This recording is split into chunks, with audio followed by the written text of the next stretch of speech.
I called the meeting of May the 4th, 2025 to order at 5 o'clock. And in the spirit of reconciliation, the town of Diamond Valley acknowledges and pays tribute to the traditional territories of the peoples of Treaty 7, which includes the Blackfoot Confederacy, comprised of Siksika, the Bakayanai, and the Kainai First Nation, the Dene Sutena First Nation, and the Stoney Nakoda, including Chiniki, Parispaw, and Goodstoney First Nations, and the Métis Nation of Alberta. Thank you for joining us for today's council meeting. Do I do the inventive emergency? Stop. You can. You can pass it around. Pass. I think everyone knows where the bathrooms are. Then we got our fire chief. So we'll look to Consent agenda. pass the consent agenda. Adoption of the consent agenda. Is there any changes that any of council wishes? Yeah, I'd like to fold the grass cutting and what was the other thing I sent in? Reading. The speeding and the chickens. Yeah. Sorry, I'd like to pull those 3 items and add them to action items 9.5, 9.6, 9.7. That makes sense? So all three of these Yes, please. are grass cutting, Yeah. hens. Yeah. And To call. crossing. Or to call this right. Moving to 9. Yeah, 9, 5, 6, and 7. And then I'll give you a motion to accept as amended.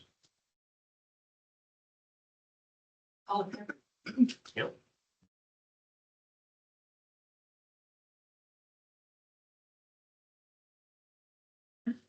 Could I get a motion to move into the closed meeting, please?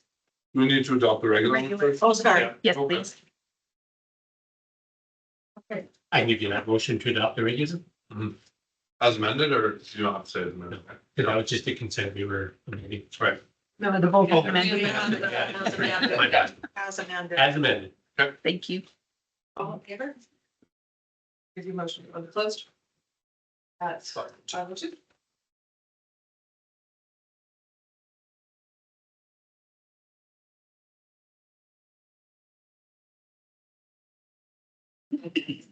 We open the meeting at 5 o'clock and then we close the meeting to go into a closed session. And so now I'm looking forward to some motions to come forward from my council arising from the closed meeting. And I'll just the first one to Brenda. I believe so. Yeah, could we get them up on that? We still have.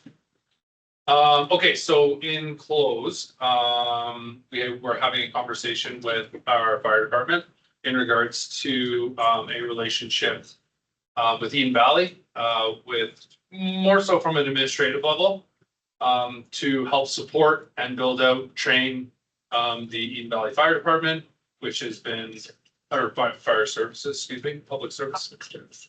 And so the Eden Valley was able to secure a grant and have a full-time firefighter down there to help support them in that. And so the motion arising from that is that council will direct administration to enter into a 1-year memorandum of understanding with Eden Valley for public safety services. TJ, I don't know if there's anything more you'd like to say to that. You want me to say that? It's good. Is that okay? Summarize? Okay. Okay. And this will come at no cost to the town. Any other questions from council? Any questions or all in favor? Yeah. That's passed. And then the second motion, I'll direct Councillor Gordon to put that forward, please. Certainly, the council direct administration to attach summary of 2020 to 2025 budget comparison to the minutes and make it the document publicly releasable. And this summary of the budget comparison is give us an overview and the history of the financial implications of providing fire services within the town, as well as in this document are the actual financials that show the cost sharing that we've had with the county recently. And we felt that it's imperative for us to make sure this is public knowledge.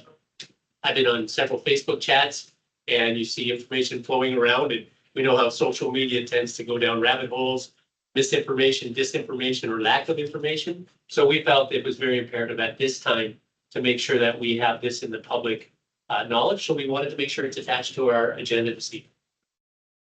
Thank you. Any other questions or comments? All in favor? So then we'll move on to question period, and we received one question regarding like walking path, so I'll just read it out if that's okay. Good morning, I would like to ask if it would be possible to put a bike walking path that would be accessible from Black Diamond side, where the Friendship Trail begins, to the disc golf accessible playground ballpark area. It could be similar to what is on the side of the road with the pylons marking a path when you come into Turner Valley from DeKalta Road on the back bike path. Something that would allow residents to walk bike on that side of the highway and alert motorists of their presence. From the park to the bridge, there could be a lower speed entering that area. So they asked to have it on this agenda. The unfortunate thing about a pathway along there is that highway is provincial jurisdiction. On both, and then on both sides of it, it's Foothills County, so it's not in the realm of us, of the town of Diamond Valley, to be able to do anything about that. But I think in the future, when we were looking at our recreation plan, we will be able to maybe look at having a more safe accessibility option put there, so that entering and coming back out on the highway from that would be good, so that you could get over to the path that currently exists maybe a little easier. But for right now, I think that it's just not a feasible thing to go forward with. So in the future, perhaps we can look into it, but at this point, I don't think it's something we can move forward with. So any other things that council wishes? Yeah, if I can say, I love the question. I think it's a very intuitive piece, because as we've been driving by and seeing the disc golf course being used more and more often, it's a definite addition to our community for our young people to get involved with. So definitely it needs to be on our radar. So I want to thank the resident for bringing that forward. Yeah. That's very important for us to make sure we're considering that. Yes, moving forward. I'll make one more comment there too. Okay, thank you. Yeah, just in regards to the, again, just to highlight, it's a provincial road. We often struggle, like we did, getting a crosswalk put where the new parking lot is. Right, so we have a couple crosswalks in town. We always have to contact the province to install those. They want to do traffic studies. They often pick the lamest times of day to do those, so it doesn't look like there's a lot of traffic.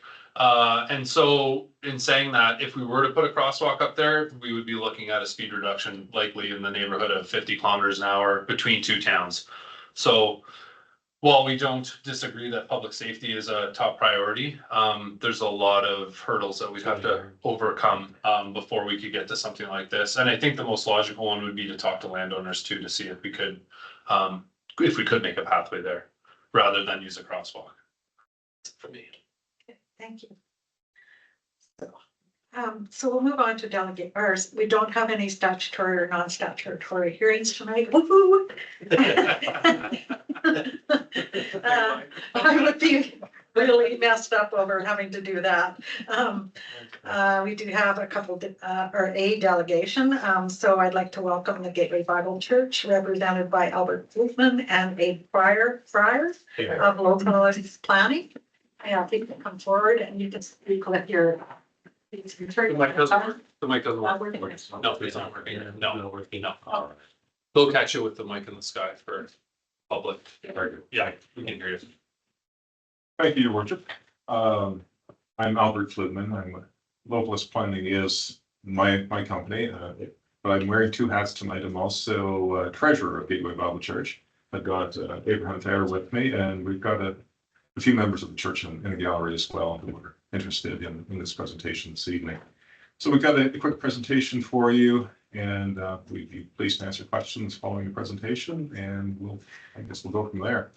So we're talking about 299 6th Avenue Southwest this evening. So just a bit of background, as you're probably aware, Gateway Bible Church has been in the community since 1948. We did a name change a couple of years ago. We've been in the current location for about 30 years. We did an addition that was planned in 2019 and started in 2020 when COVID hit. The timing actually worked out quite well because construction went well. But the addition was small, and we've quickly grown to the point where we're full again. And so clearly we need a bigger facility. We looked at enlarging the building, and I won't go into detail about that, but it's not a big lot, not that strong a location. Yes, there's a benefit to being in the downtown. There's public parking available, but we feel we're getting to the point where we're kind of starting to overwhelm the area on Sunday mornings, and maybe it's time to find a different location for the church and sell the building as a commercial building. It was originally started as a commercial building. The church bought it as a shell and finished it some 30 years ago. So we're looking for something with seating for 400 to 450 people to allow space for future growth. We have 200 to 250 attending weekly at the present time. So that really requires a total floor area of 12 to 15,000 square feet based on our space analysis. Other considerations, 1 story for barrier-free access is strongly preferred. That does drive the size of the site, of course.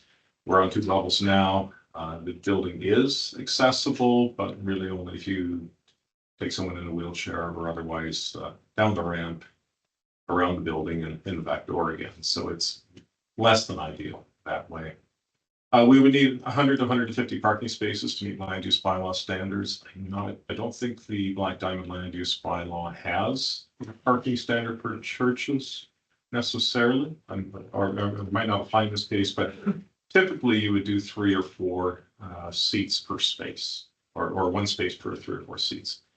The way it works out, really we need at least 3 acres of land to make it work comfortably and have an adequate landscape space and to site a building well.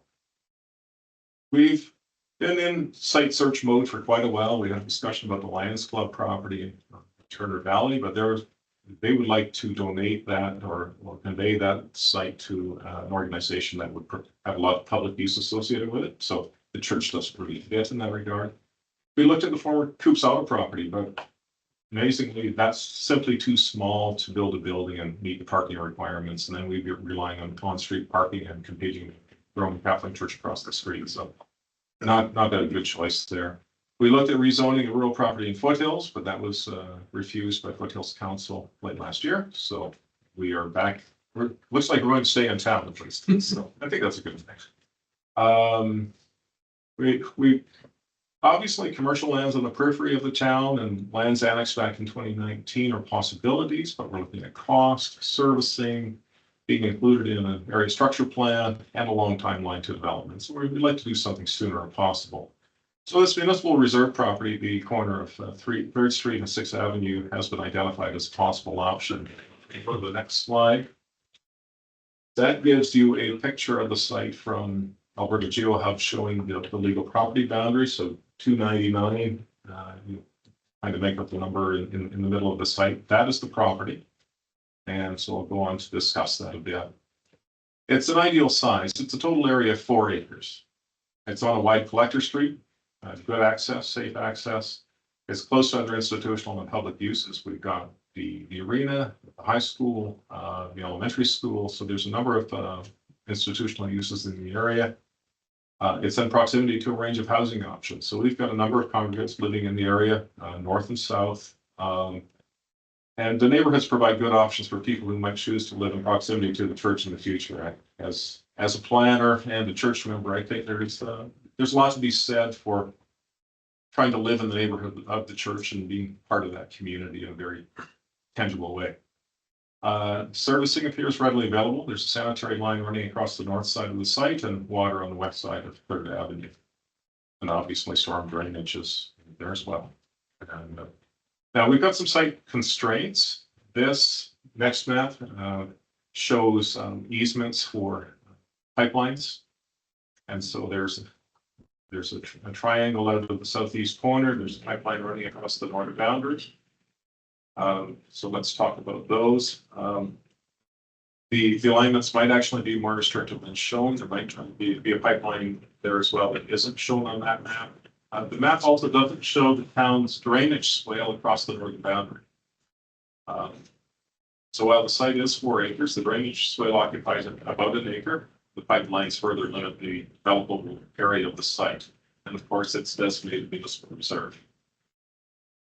So let's talk about MR. The site was originally intended for a school. It's our understanding it's for a separate school, but the school district has obviously determined that they don't need that land for a school, and it's pretty obvious that if they build a school in the future, it'll probably be on the east side of the community where the lands were annexed back in 2019. So we need to proceed. We need a council decision to remove the municipal reserve designation. And of course, that requires notification and a public hearing. I also want to talk briefly about the Willow Ridge Area Structure Plan. So the ASP shows the land as municipal reserve. It was always intended for a school from the beginning. The Area Structure Plan amendment, again, the public hearing would be needed to provide for a different institutional use. Probably both of those in one day. A municipal plan, we're talking about multiple public hearings that currently. The drainage swale, it occupies a north edge of the site. Again, it was constructed, it appears to have been constructed in 2009. Basically, it was important to build that to drain the area to the north. This area also appears to include a wastewater line looking at the town GIS map. So that's important to note. So I would suggest there's 2 options. The town could subdivide that piece of land or register a utility right of way over it. In any event, it would not be a developable area. So I would suggest 4-acre site really is a 3-acre site, but that would still meet the needs of the church in terms of its physical size. Land use bylaw, it's in the public service district. Religious assembly is already listed as a discretionary use. At present, setbacks, specific site regulations are at the discretion of the development authority. So the district, that particular district is wide open. But building placement and orientation and site design would need to be determined, but I don't think that would be a hurdle. I think there's mutual interest in having a tract of well laid out site.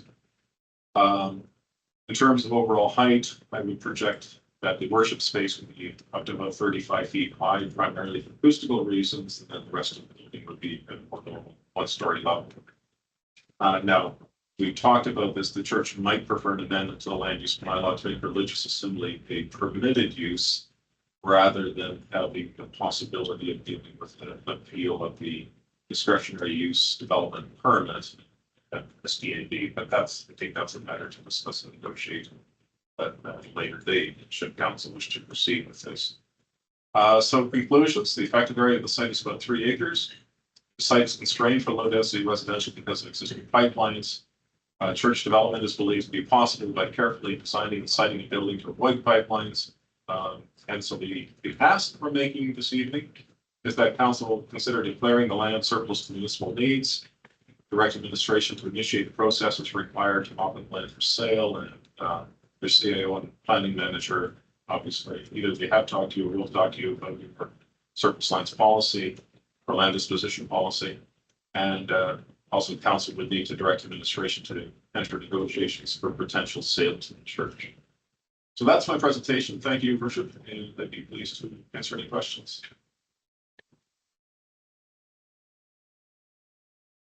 I just have one for a bit. Yeah, I guess admin going over, because obviously we represent the residents of the town and have to do what's in their best interest on this. And so we have the surplus lands policy because it would have to go out to open market and there's a process, obviously, if it were to be deemed surplus lands. And then determining, I've never had a conversation on this council as to what the highest best use of that land is, whether it's residential or something like this. It's just not been on our radar at all. So this is all new to me. So I guess you've lived closer in the area for Yeah. longer. But I guess the question would be for Carrie. I mean, you deem it, if we were to deem it surplus and it goes out, open market, you could have any sort of developers coming in wanting that land for other things as well, right? Yeah, through the chair, the sale of municipal lands policy, section 1, prior to selling any land, council shall by resolution declare the lands to be surplus to the needs of the town. Procedure, section 2.2, a qualified appraisal of the fair market value of the land must be obtained by an independent qualified appraiser. And procedure, section 3.1, council shall determine the appropriate method of sale for each parcel of land declared surplus. Under that, the direct sale is only appropriate in circumstances where the town determines that a parcel of land is of limited or no potential use to any other party than the adjacent owner of the land, at which time the town may negotiate and enter into an agreement to sell the parcel of land directly to such adjacent land owner. Otherwise, you're doing a tender or quotation with responses to be considered by council or putting it out with a real estate. Yeah, it'd be my guess this would be a very popular piece of land should it go out to the open market. And I guess we would have an awful lot of residents that may or may not be happy about losing a park there. But what this does highlight is, you know, we've been through a lot of conversations with our MDP process that we need more areas for larger lots like that, like 3-acre lots. We need to be more strategic in our land use planning to have stuff that's more ready to go, and unfortunately it's not. But it's on our radar for land use planning, so. Yeah, thanks, Chair. I can just mention too, it's on the work plan right now to do a market eval of all the town-owned properties, including this site too, which was previously passed by council. So those numbers should be coming back to council likely in the fall. So this would be a pretty substantive conversation, I think, at that time. Brendan?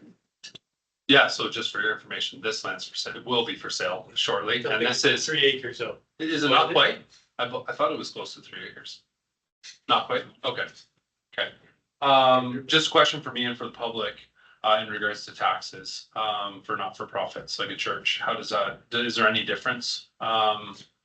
Could you, yeah, I figured there was, but I was looking for clarity, just so that we have it on record. Yeah, thanks, Chair. Maybe I'll just turn it over to Lisa for the technical definition. Thank you. They are exempt from property taxes Yeah. and education taxes. Thank you. Yeah, if I may through the chair, I have to be very careful. I don't think I have a conflict of interest. My uncle was the pastor of of your church back in the 80s, believe it or not. And I remember visiting when I was just preteen. I guess I must have been back then in the 80s. But don't age myself.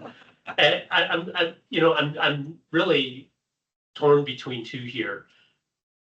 Looking at the responsibility, obviously, we have with the community, thinking what the best interests are overall. But when you start doing research as well, and that's financial, property taxes, that's financial. But when you start looking at the intangibles of what churches and communities provide, we also have to bring that into the equation. And there's so many intangibles from the supports that they provide in the community, from a charitable perspective, the spiritual supports that they provide in community, the safety they provide in community. There's so many intangibles and so many studies have been done on that. So if the motion that I would like us to make, you kind of answered it already, CAO, the fact that we're looking at our surplus, our lands, we do need to deem them surplus.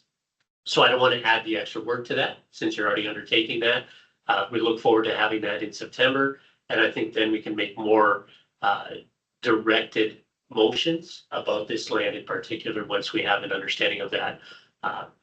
For the record, this is something I would support because of what the intangibles bring to a community and how important that is, having it in a community like that, and the work that the Gateway Bible Church has provided almost 80 years, right? So it's just remarkable for that kind of history and the work that has been done, very commendable.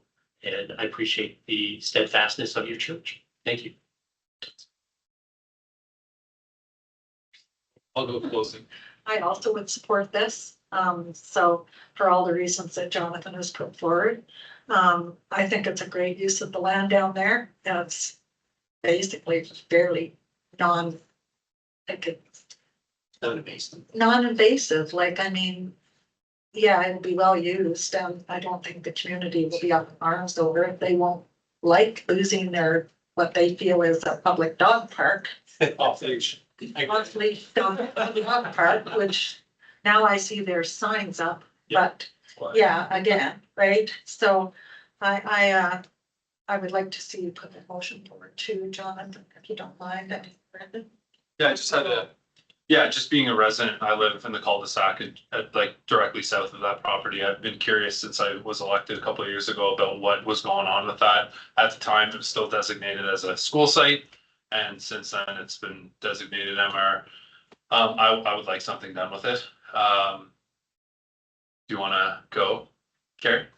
Finish your thought. Okay, and I echo the thoughts of Jonathan and Heather in regards to it being non-invasive. I think that a one-story building there, you know, you go to a public hearing, we're certainly gonna have a lot of residents that live in Riverwood and Willow Ridge. You're like, oh, I can't, you can't build this here, big old parking lot and all this stuff. What's the alternative? 3 to 4 story apartment buildings, well, that's right. And so I think when people hear that at a public hearing, they're like, oh, okay, maybe I'll back the horse up here a little bit and really understand the intangibles that Jonathan mentioned. So I think that there's a lot more pros than the alternative in this regard too. So love the presentation, proactive, and you're thinking in the future. I love that too. A couple of trees can hide a parking lot pretty well. For those neighbors that live in that cul-de-sac who have been looking out to a pretty nice greenscape since their house has been built. But like me living in that area, there was a big development proposal south of my house a couple of years ago that we appealed and luckily won. We know that those lands are there to be built on. They're not there forever for a green space. So the neighbors that are buying in that cul-de-sac understand at some point that something will be built there. So thank you both for coming in and for your support. And we'll have a look at this further at a later date. Karen? Oh, sorry, Carrie. Thank you. Through the chair, so in the Willow Ridge area structure plan, as Mr. Flutman had pointed out in the presentation, it still is anticipated to be used as a school site. So if it were to move forward and be allocated for sale, we would need to go through the ASP amendment process, discuss with the school boards and the county if there's a continued need for that site to be held for a school. That ASP amendment would come with a public hearing. So at that point, again, open to being swayed by public input. Yeah, of course. Yeah. And if I may, just one final clarification through the chair to our planner, Carrie. You did read that section on the direct sale. Because they're not as adjacent landowner currently, they wouldn't qualify for a direct sale option? Or is there a way we can work that out? Correct. So through the chair to Councillor Gordon, under the procedure for the sale of municipal land policy, the ability for a direct sale would be inaccessible to the church at this time. Should council want to put forward an amendment to the procedure under that policy, that's at your discretion. It's your policy and procedure at the end of the day. Because that's, Yeah. But we don't want conflicts of interest coming up that like us. So Jonathan, did you want to put through? Well, I think Adam already said they're looking at our surplus lines already, so. Yeah, thanks, Chair. Maybe I'll just confirm with Carrie, because I know we were talking 10 or so properties. I know we've already started. What kind of timeline would we be looking at? Thanks, Adam. So through the chair, we have 11 municipal properties that we've flagged for appraisal and potential sale. I was going to reach out to a couple different firms to get quotes on providing those services, and then kind of got derailed with some other priorities that have been happening so far this year. At this point, it's likely looking at November. With the timing of the Colts Crossing coming back, the MDP, summer vacations, covering for different staff, that kind of thing. We still have our 28 major development files for subdivision approvals. I know that those applicants are getting impatient. So, yeah, there's just a lot of work. So- The planning department's have a lot of. So, Chair, so again, with that timeline, if council wanted to look at this individually, could direct that, but just keep in mind that the work plan. Yeah, if I may. Even if we were presented in September, October, the new council would be the one to make the decision on this anyways. So realistically, November would be elections at the end of October. November would still be the right time to look at this, in my mind. Yeah, that's right. And through the chair, and just so we're all clear here for some context, right? We've only got 3 meetings until September. There's 2 meetings, then there's the election. Election period's about a month long. So that's really the slowdown this fall, right? So when we're talking about November, we're only actually talking 7 or 8 meetings away from now. Yeah. To put that into a bit of context. Sorry, Heather, I was just asked a very quick question. Is this one of the 11, do you know? Yes. Oh, it is, yeah. Yes, it is one of the 11 that's identified, this property, that property, and a few others that maybe could be used for a higher and better use than what they're currently being used for. So I will make a motion on that specifically because the fact that we have it identified here as a property of interest. So if I could make a motion that council directs administration to review the specific property as suggested by Gateway Bible Church and to do a feasibility study whether or not it is surplus and have that ready for November. Just to make sure it's on record that there's a motion being tracked as, I mean, we could have 7 new councilors sitting in this place, so Yeah, that would come. that would be definitely something that's why I want to track as a motion. Yeah, I don't want us to lose sight of that. Good motion, Tom. And the council directs administration to review the property in question and to do a feasibility study, to determine if the property is surplus and return that information to council in November 2025. Yeah, especially with the fact that we have to talk to the Foothill School Division, see if they're still wanting that, or even the different Catholic school divisions, to see if they want to do There's that. work to do. There is a lot of work to do here. So wish we could have a quicker decision for you, but that's the wheels of governance. Appreciate your presentation and coming to council tonight. Thank you so much.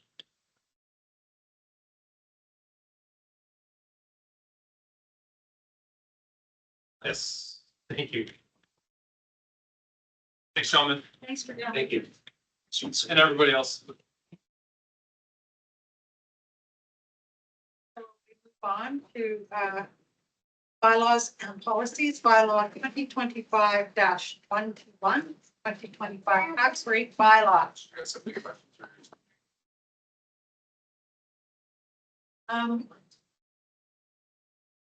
So yeah, I'd look to, Thanks, Chair. um, I'll turn it over to Lisa for any comments, and we'll be happy to answer any questions. any comments? Hey, Dolores. No, I just have sticker shock when I see the 3 million. Yeah, I know, right? Oh, that's. That's not 31, but then you see it at 3 million and. You know, which is half of our. Yeah.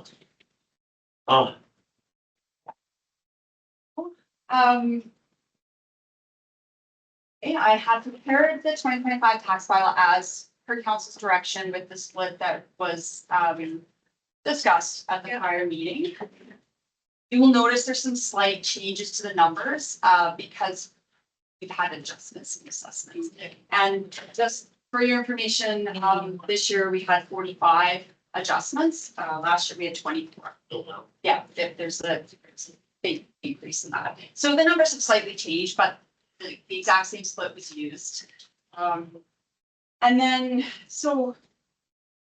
we'll talk about the education tax. So I did try to make that pretty clear in this report. It is a huge increase. It's a 24% increase. The dollars being collected that they want us to collect on their behalf is a 24% increase from last year. So unfortunately, I mean, it's going to impact the residents' tax rates quite a lot. So I just did a quick calculation. It's not in my RFD, but if we were to take a house, say it was a $500,000 house last year, it's gone up by 15%. the portion that they will pay in education tax is an increase of 25.8% to that resident. Their municipal tax is 5.1, which makes sense, right? We have a 5.81 tax increase. We slightly lowered the percentage residential pays, and this person had about an average increase, so that makes sense. But that the education tax is going to be a hard hit for me. So I've included two pie charts for comparisons here, but as you directed prior, the insert that will go out will have that information, the 24% increase. Just to make people aware that a lot of the increase they're seeing is due to the education requisition amount. No teachers in this in September. Those pie charts are pretty telling. Yeah, they really are. It's just so hard, like, I don't know if all provinces do this, but it's just so hard for us to have to justify, hey, it's not us, right? So we go through it every single year. And this will be a nightmare, but I mean, it isn't our fault. No, that we adopted a choice on that requisition amount. It's based on equalized assessment. Yeah. And not only did the equalized assessment go up, I think it was around 17%. I just went off my memory on that. But they also increased their tax rates. Eventually. So when you look at this, we've seen assessments go up. And even our education tax rate is an increase over last year. So it's just an unfortunate fact that we're collecting that on their behalf, and it does impact the dollars. If I may, through the chair. I did some quick math earlier this week as I was going through on the weekend, going through this. And when I look at what my overall taxes will be this year with my house assessed, my assessment went up 70 grand, so be it. I didn't, I could have probably brought it forward, quite a significant jump. But even with that, in 2018, I was paying roughly $325 a month for my taxes all in, property, education, $324, I think it was in 2018. 2024, I was paying $325. So we kept that fairly steady. There's some increases with how we did our utilities in that time, which is fine because we want to do cost recovery.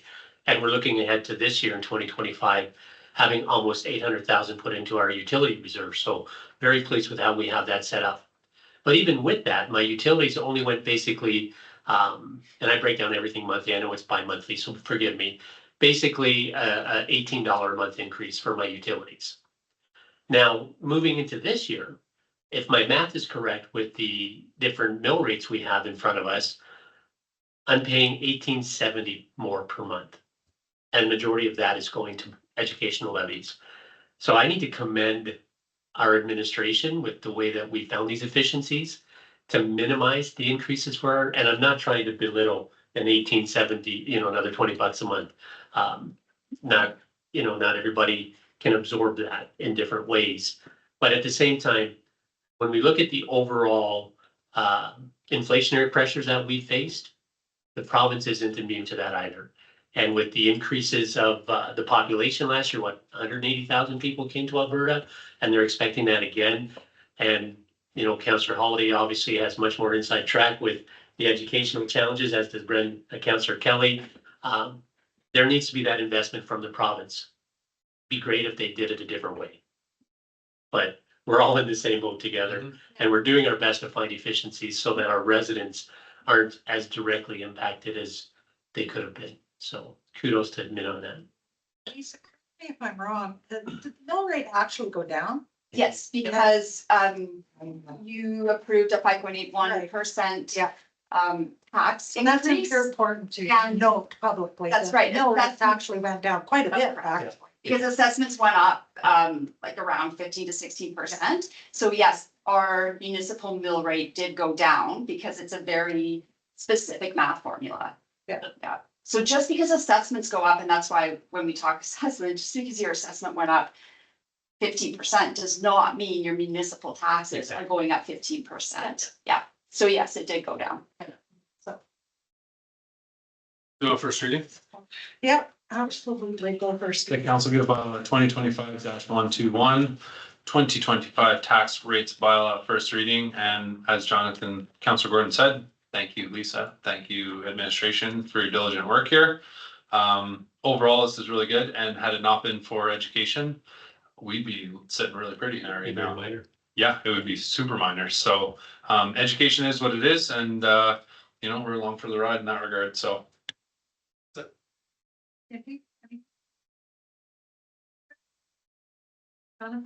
I attempted to ask this question of Lisa because she's so good with numbers, but and I don't expect you to have it, but she will. I'm quite interested, we've got the MDP coming up and we're looking at strategic growth over time. So if we were looking at a potential 6% budget revenue demand increase each year, I hate calling that a tax increase because it really is, like this year, we had a budget need of 5.81% increase, right? So we had to look at how we were going to generate that revenue to match. So strategically, how many properties would we need to add? Have we looked at that from a strategic perspective, what the growth would be to balance that out? So we wouldn't be putting, because one thing, the reason I asked this question, Council, when we had that town hall with the water, so many people were like, don't put that all on us, right? Think about future generations. And why do we have to carry that burden?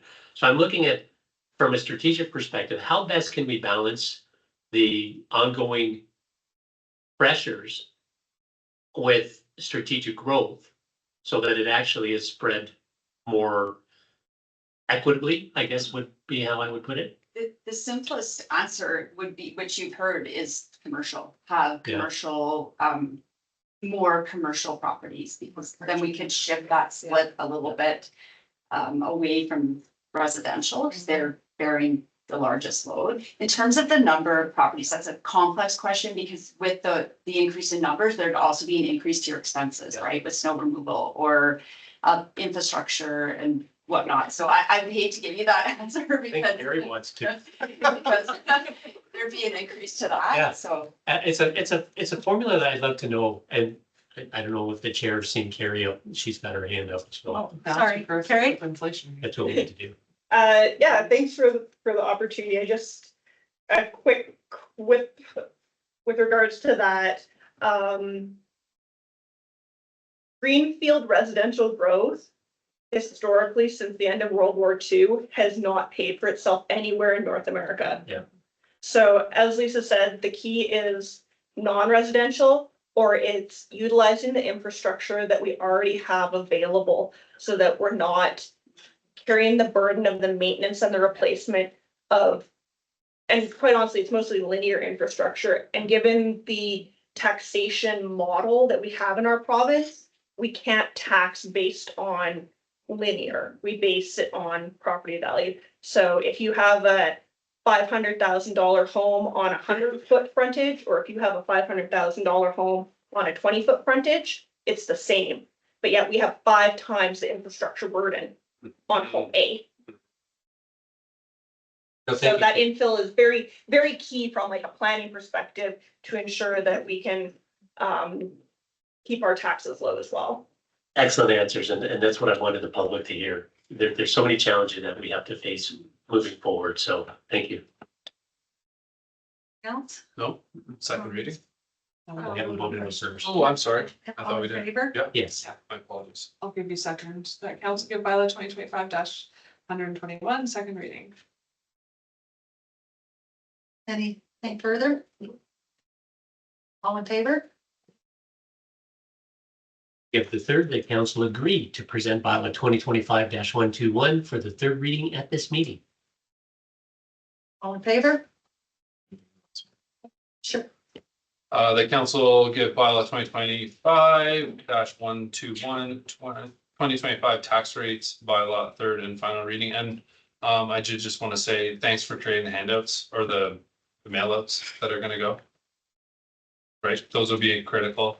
And because I know there's going to be a lot of online activity. Oh, the But digital if we can information. point to the handouts and use statistics backed up, by Councillor Gordon, in regards to, 2018 to now and what things are looking like, especially with the mill rate going down. We might be able to come out of this okay. All in favor? No. Oh. Question. Cindy? And in recent years, it's the Western Mills usually followed what's happening with our budget and tax rates and all that. I don't know if there's any interest in that. I know Okotoks was talked about it recently in the news about how the provincial is gonna really hurt everybody. Mhm. So I don't know if there's any way to get that out. Make a call. When did they? Yeah. I can call somebody. Yeah, just Go on. because people do read the Western Mills. Yeah. Using that as a does everybody? I know there's someone online from the Western Wheel listening in, but I don't know if they do that much anymore out here. They Well, think they report on like one thing that we talk about. They usually report though when we set our mill rate and and what our increases are. It's been quite, I'll call them tomorrow. yeah. Jerry, the simplest thing would probably be a member council reaching out. Normally, if they want a story, they would reach out to us, but in my time, they haven't. Yeah, I was with Robert today at the power. I can Yeah. go tomorrow. Yeah, there might be some good like newsworthy numbers, like to put it in perspective, because people like actual, I don't know if they deal so much with percents as. Actually went around That's right. school. Yeah. All in favor? Yeah. Carried. Thanks, Lisa. Thanks, Lisa. Or don't. So you can forget Or not. about it. Okay, we moving on to Operating budget. operating budget. No, sorry. Podcast, yeah. Yes. Polka Yeah. dot tea. Yeah, I gave you that. Waive. Oh, yeah, that was your motion anyways. Yeah. That council waive application fee for a new area structure plan for Coles Crossing, northeast and southeast 922 west of Fifth Meridian, as set out in bylaw 2024-96. All in favor? Nice. There is a second motion there, guys, that we may need some more information from Carrie regarding as to what the thought process behind that is. Carrie? Yes, thank you. So there is an application fee for an area structure plan. There is also the requirement that an applicant pay any third-party review costs, such as engineering or legal, that arises due to the application coming forward. So the request from administration is to provide clarification and, if necessary, resolution from council waiving the third-party cost. I would do Aye. just a second, Okay. Jonathan.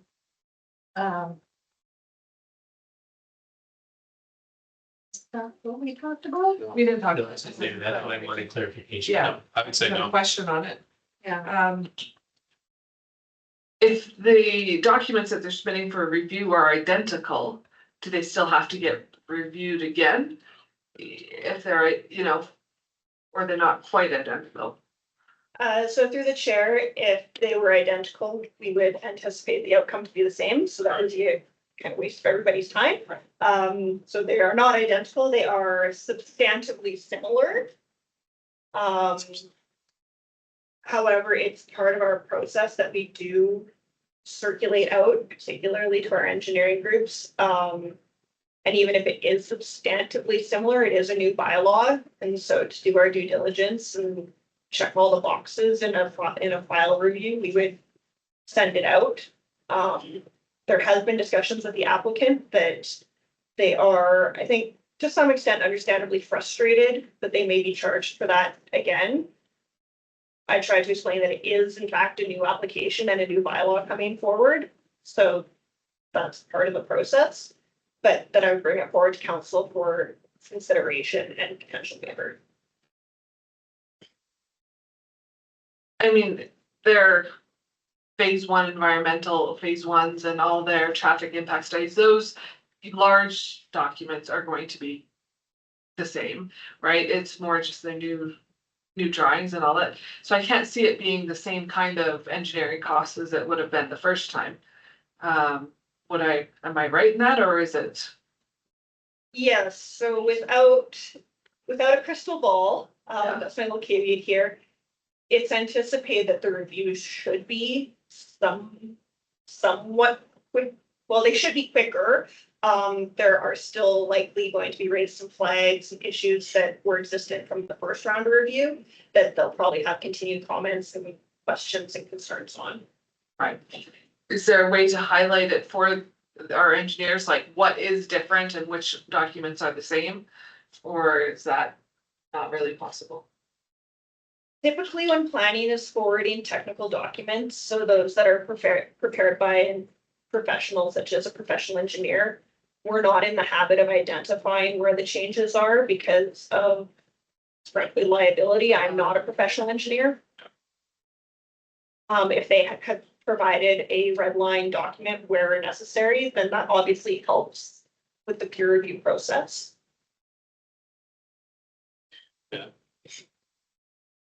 Absolutely.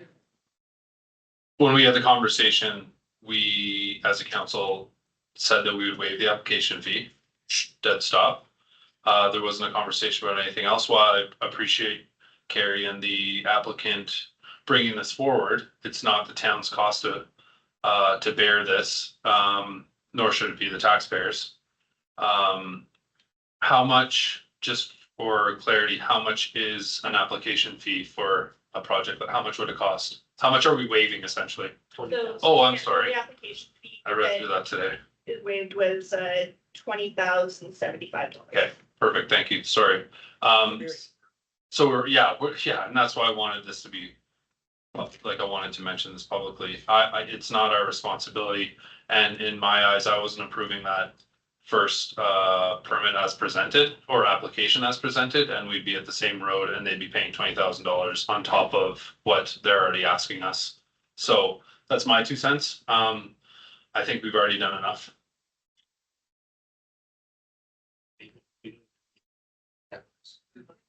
Okay. So now we're going to the 2025 operating budget request for variance. Sort of. For a minute it was. I'd like to see. Yeah, thanks, Chair. Yeah, so Lisa's available for any questions, just so high level. So 2024 variable was very favorable, the variance report, 460,000 approximately. But our 2025 operating budget, we are seeing a lot of variance there, to the tune of over $500,000. So the biggest line item in there was the policing. So I just sort of want to explain that. So previously, the town's paid last year's invoice. Now that we've shifted, because we're about 5,000, we pay this year's invoice, so calendar year. So we have a one-time payment to cover the 24-25 payments, 25-26 in the same calendar year. So if you reduce that $300,000, we would have been quite favorable. I do also want to mention though too, because we are still in a new budgeting process, we are going to likely see this kind of waive or variance moving forward for a while. When you look at some of those line items, for example, interest payments, markets returns were very good last year, so that's reflective in here too. So those are just some general things to keep in mind. And if there's any questions, we've got Lisa here as well. Brendan? I guess my only question is, because there's a couple different options here, is what option CEO Davey does admin feel is the best? Is it number one because it's at the top, or? Thanks, Chair. Maybe I'll turn over to Lisa I'll to just- make some better.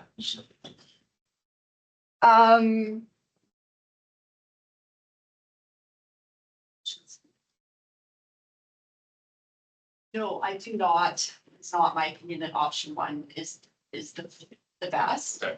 I see you have listed 2 and 3. I do. What I'm suggesting, and the reason I'm suggesting that is so the $30,000 to replenish reserves, that was in the 2025 budget, as part of your motion. I believe I have it in the RFD. The motion that was made was to add that back to the 2025. It was missed.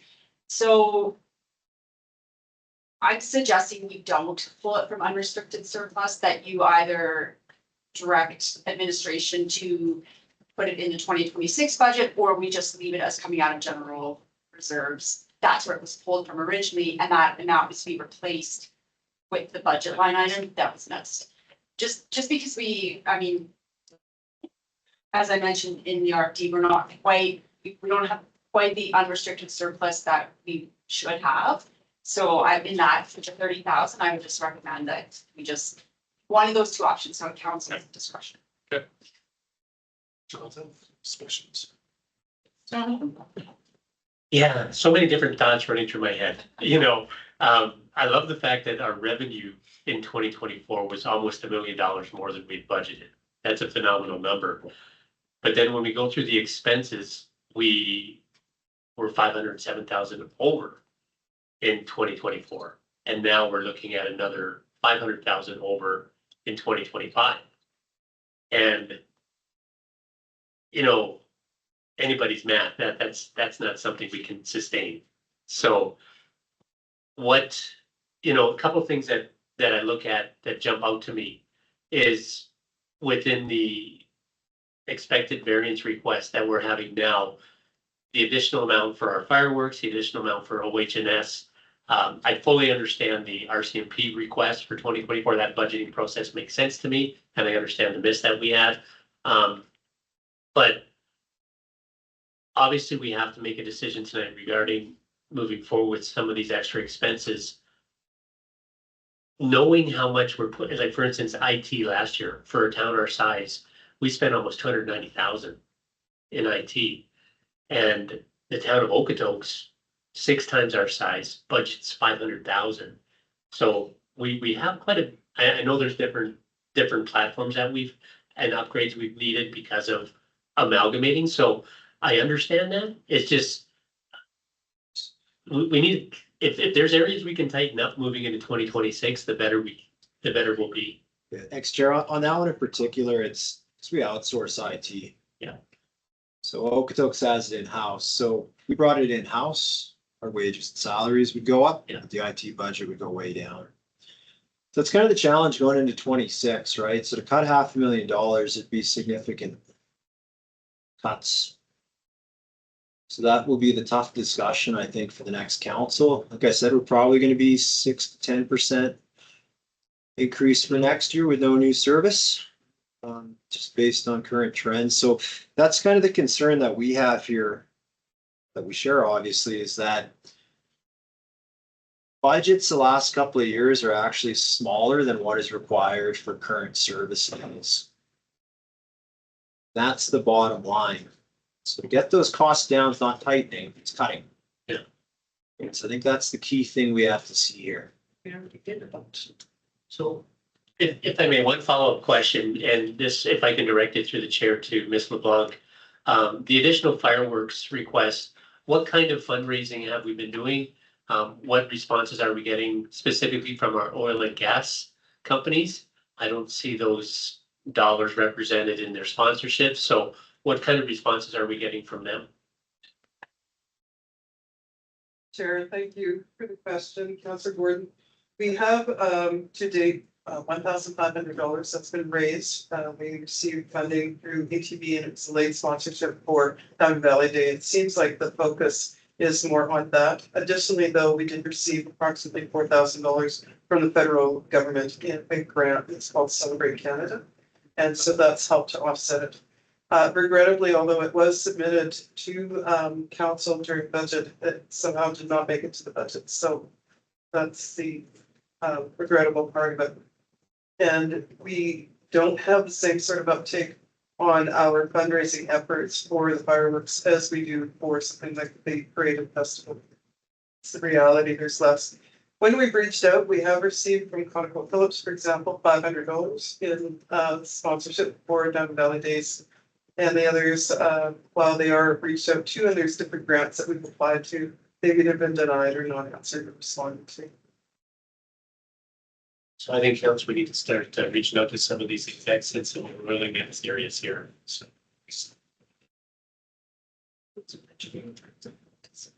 Yes, exactly. That would be for that. Any other questions for Lisa or? What do you guys think, 2 or 3? think this is the money back in the Same, yeah. Put that forward.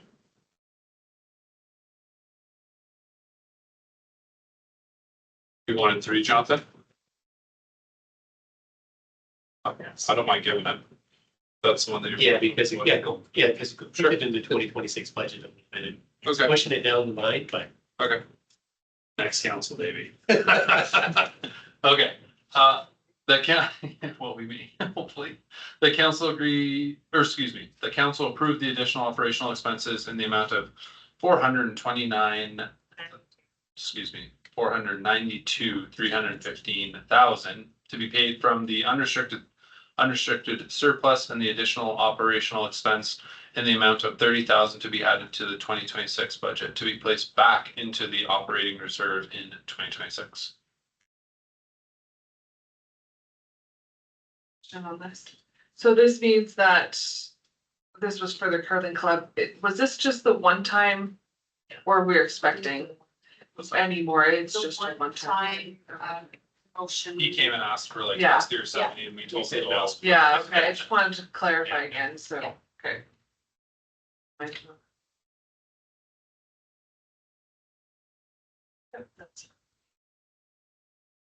I was just gonna endorse it. Yeah. All in favor? oh, Minnick has a. Lynette? Thank you. I just wanted to clarify something that we have, council had approved that there would be seasonality applied to any of the expenses. So with that, there is less that's checked out to the club in the amount of 15,000, just so you're aware of that.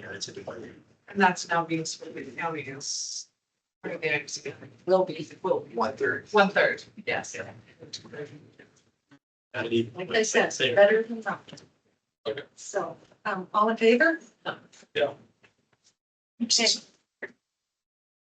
Now we're moving on to unbudgeted expenditures, FCM membership, Oh, that's. and I absolutely,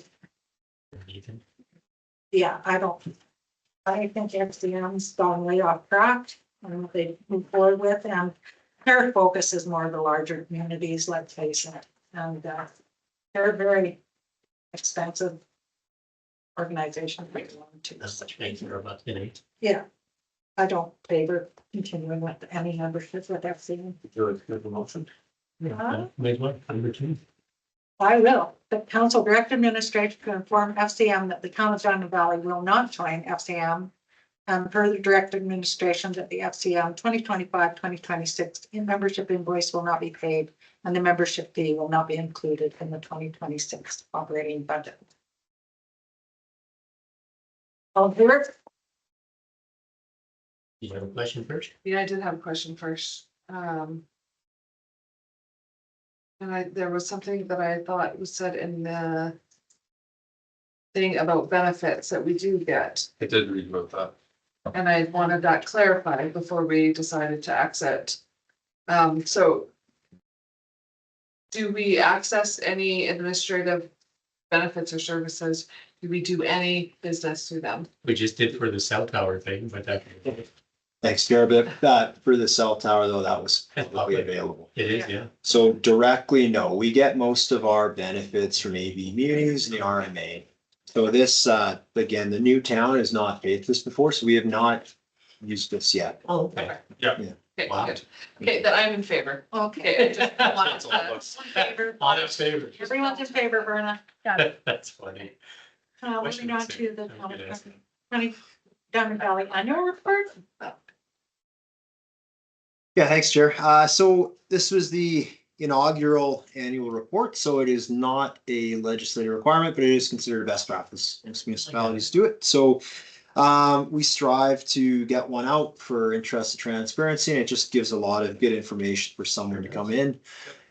First year, was fairly basic, and I think in future years, if council wants to continue to proceed with this, we would show things like highlights, stuff that would be included for the year. But this is sort of our first take. I like it.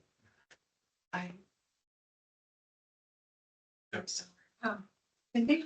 I like putting a focus on this when you talk to the Western Wheel about what we've been up to and increases, because the amount of work that has been done post amalgamation and the list in here of everything that we're doing. It's incredible. Okay. No matter what. Would you like, I'm gonna make some. Yeah. Mr. Chair, would you like, Let's make it. could make a media release if you. Yeah. Please.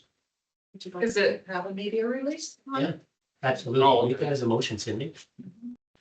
That council direct administration to make a media release of the 2024 Town of Diamond Valley annual report. And we have to adopt this first and it's in draft form.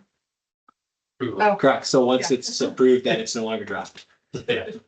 So perhaps have that. So the second. maybe I should have done that. The first motion should be that we Wanna adopt. table that one first, and then I'll make the Twenty twenty-four annual. Sorry, can you report. repeat your motion? That's the first motion. That we accept. All in favor? Yeah. Accepting it.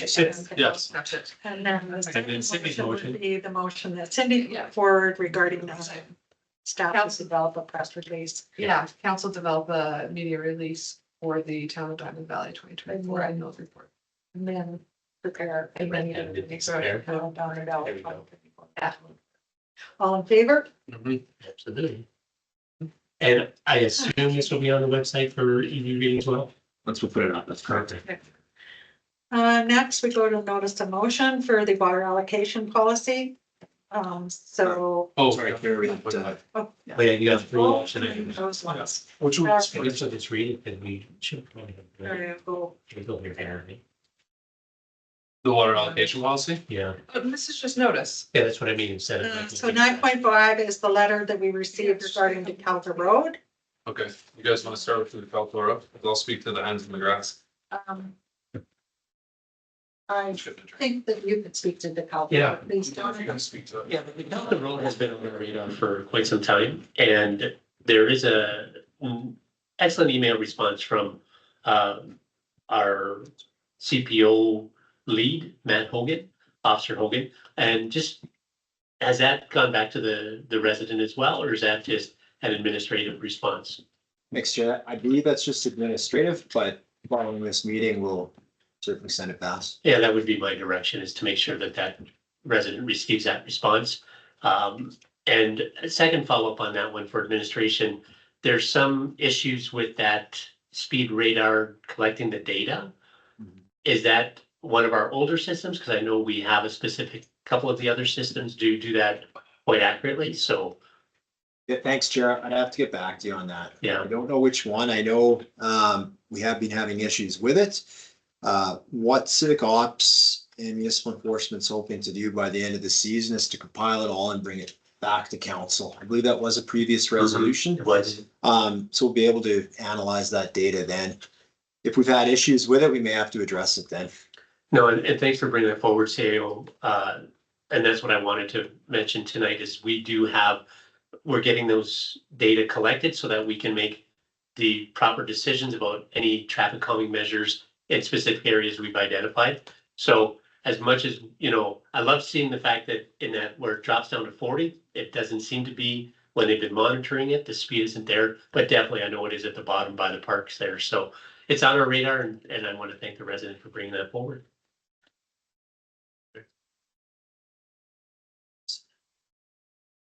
No motion necessary. Yeah. Next one is grass cutting. Oh, okay, I'll speak to this one.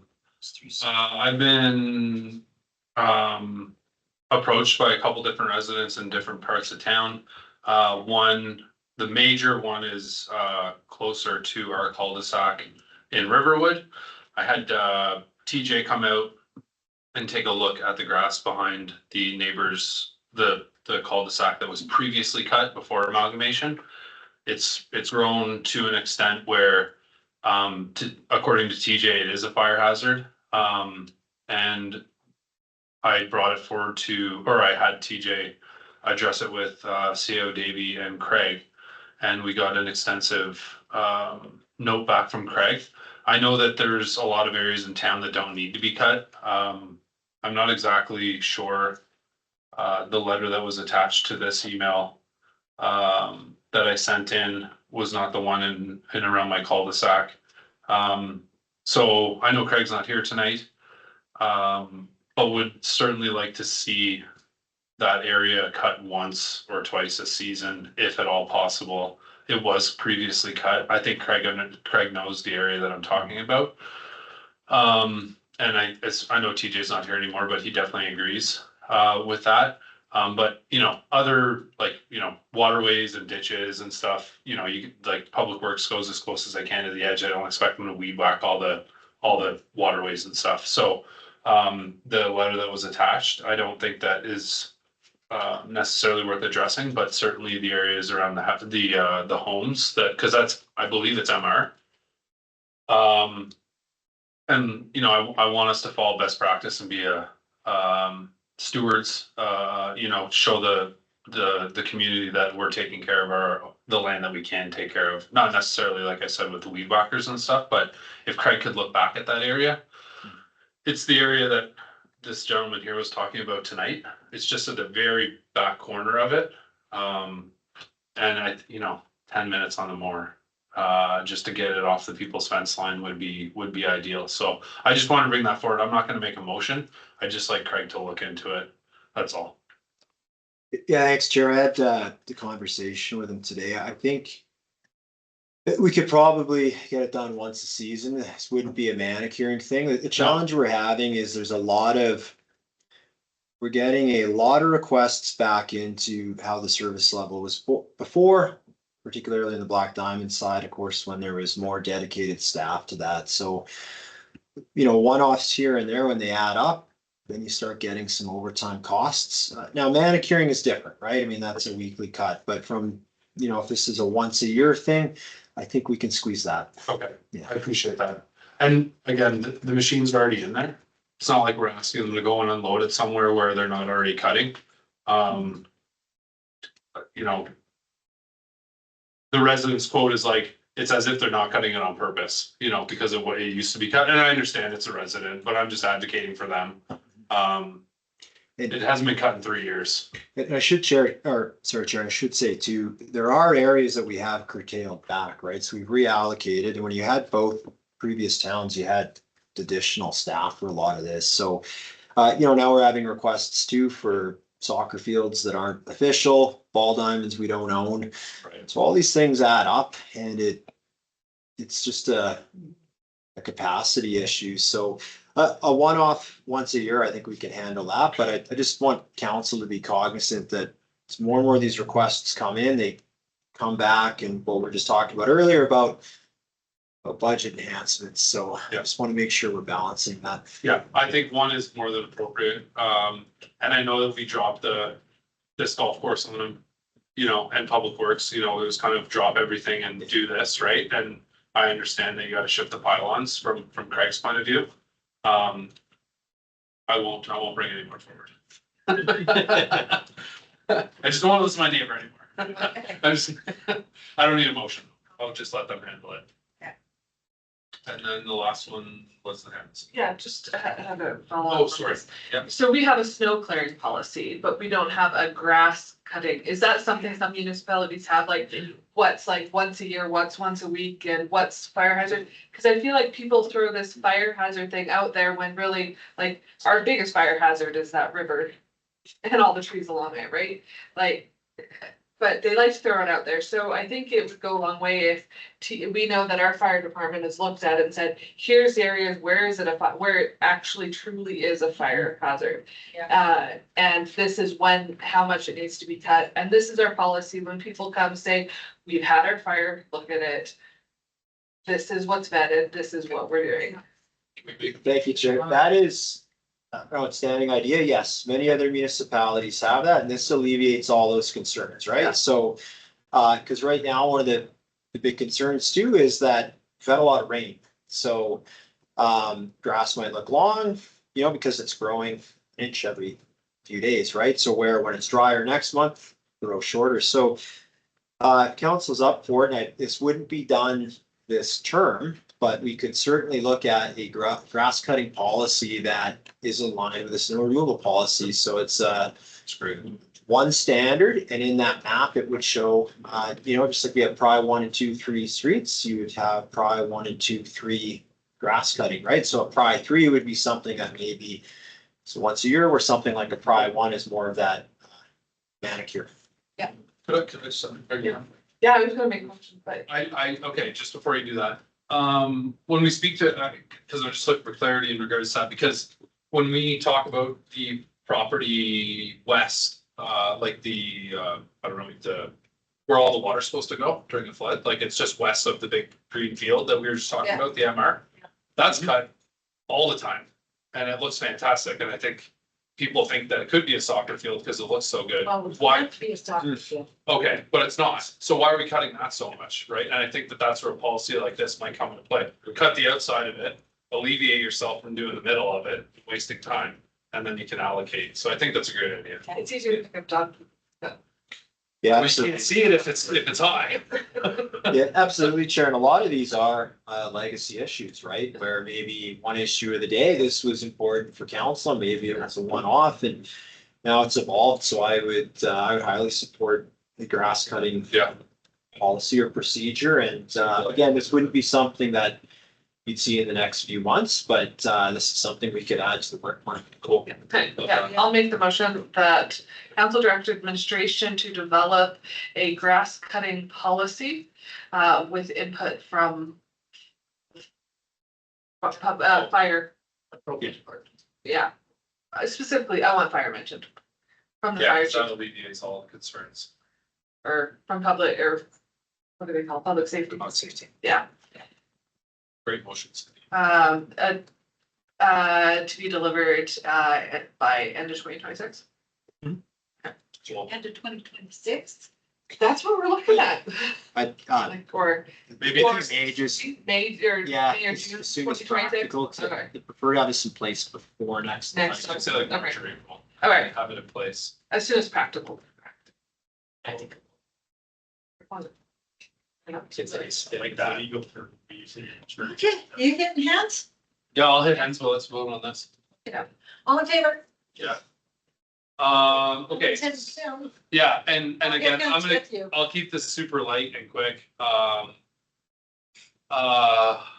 talked to a new resident in 2019, and he has since reached back out to me. He lives in Riverwood.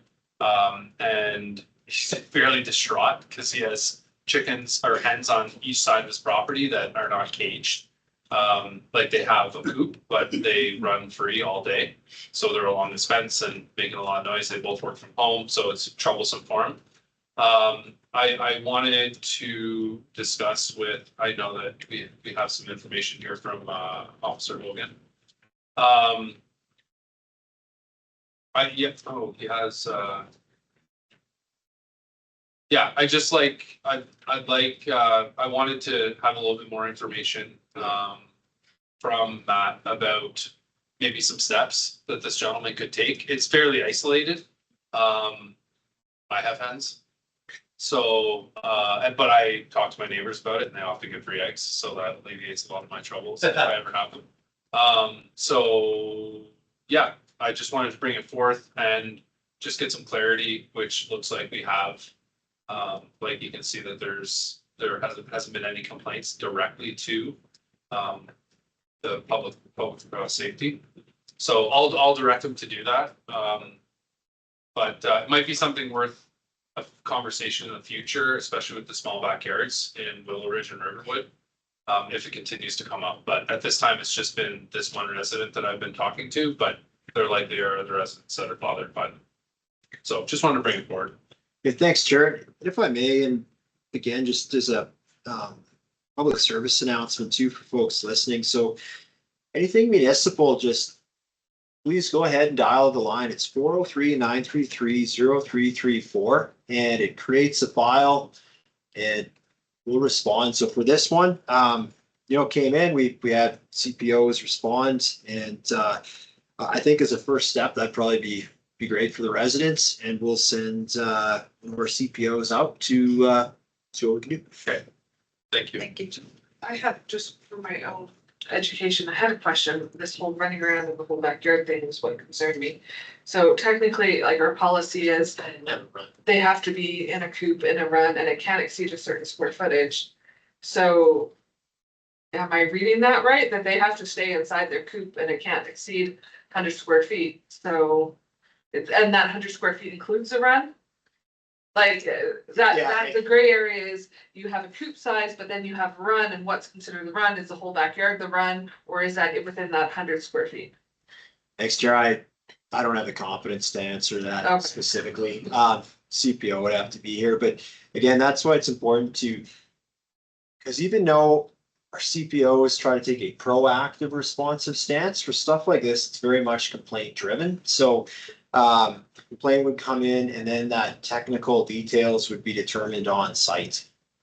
So I can't provide a good answer. If you want more, I can have definitely CPOs. Yeah, I just wonder if there's something we need to do to clean up the language of what the run can be. Because otherwise, when I read it, if I was just not on council and not used to reading stuff, I would think, oh, it says my backyard has to be fenced, so that means that can be a whole run for these things.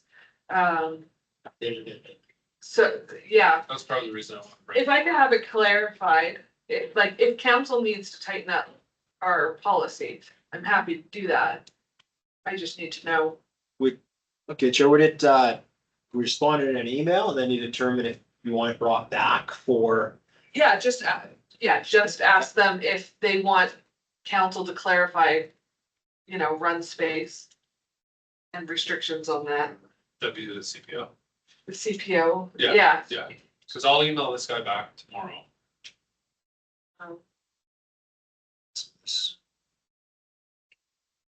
What I can do, Chair, I'll have chat with the CPOs, have them respond in an email to council, and then should you wish for further clarity, we can always bring this back at public meeting.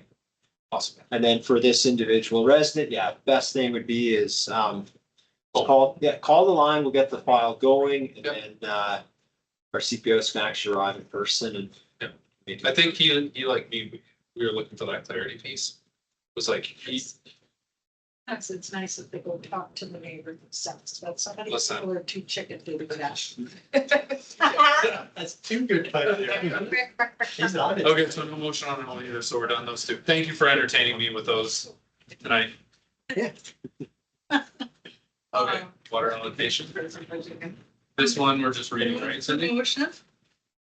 Cindy, I'll ask you to, I love this, just so you know, but I'll ask you to register them. We can come forward with it for discussion on it with. Yeah, so that is the plan. You can read all of my whereases.